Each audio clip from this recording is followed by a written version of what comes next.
প্রিয় ভাইয়াইন, আপনারা যার রোজাটি দেখতেছেন উনি কোনো সাধারণ ব্যক্তি নয়। আপনারা ভিডিওটা টান মেরে যাবেন না প্লিজ। ভিডিওটা দেখুন পুরাপুরি। আপনারা দেখতেছেন যেই নবী এই 40 দিন মাছের পেটে থাকার পরেও বেঁচে ফিরেছিলেন, উনি সেই নবী হজরত ইউনূস আলাইহিস সালাম। এখানে উনাকে মাছ ছেড়ে গিয়েছিল, তাই এখানেই উনার একটি রোজা। তো প্রিয় বন্ধুরা, আমি আপনাদেরকে অনুরোধ করব, এই রোজাটি আপনারা যেভাবে দেখতেছেন আপনারা শেয়ার করে দিবেন, যাতে আপনাদের মতো আরো অনেক মুমিন মুসলমান ভাই বোন এই ভিডিওটি দেখতে পারেন। আর যারা এই আইডিতে নতুন আছেন, আমি বলতেছি আপনাদেরকে, যদি এই ধরনের ভিডিও, এই ধরনের জায়গা দেখতে চান, তাহলে এই আইডিটাকে ফলো করে রাখবেন। এবং যারা ইউটিউব থেকে দেখবেন, ইউটিউব চ্যানেলটাকে সাবস্ক্রাইব করে পাশে থাকা বেল আইকন সেটিও চালু করে রাখবেন। এটাই আমার দাবি আপনাদের কাছে। এড়িয়ে যাবেন না আমার কথাগুলো। অবশ্যই অবশ্যই আমি আপনাদেরকে অনুরোধ করব যেভাবে বলছি এইভাবে করার জন্য। তো প্রিয় বন্ধুরা, এই দেখুন সাগরের, যেই সাগরে উনাকে মাছ পেটে নিয়ে আসলে 40 দিন ছিল, সেই সাগর, এই সাগরের পারে।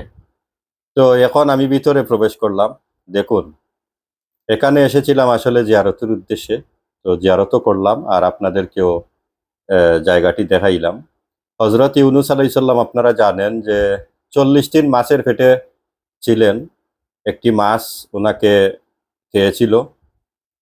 সেগুলো আসলে অনেক ইতিহাস আছে, সেগুলো আপনারা জানেন অবশ্যই, আমার থেকে আরো ভালো জানেন।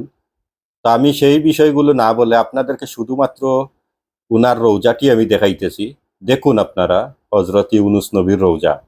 এই দেখুন, আমাদের দেশে হলে এখানে প্রতিদিন হাজার হাজার মানুষ থাকতো, শত শত মানুষ থাকতো। কিন্তু দেখেন আরব কান্ট্রিতে তারা কিন্তু এইভাবে, এখানে এত মানুষ, এখানে কেউ আসে না। আর আসলে এত মানুষ আসার এখানে কারো আসলে সময়ও নাই। যারা আসে, আসলে শুক্রবার আসলে জুম্মার দিনে মানুষ এখানে আসেন, জিয়ারত করে চলে যান। কেউ কেউ এসে এখানে তেলাওয়াত করেন, তো আবার চলে যান। এখানে কেউ ভিড় জমায় না।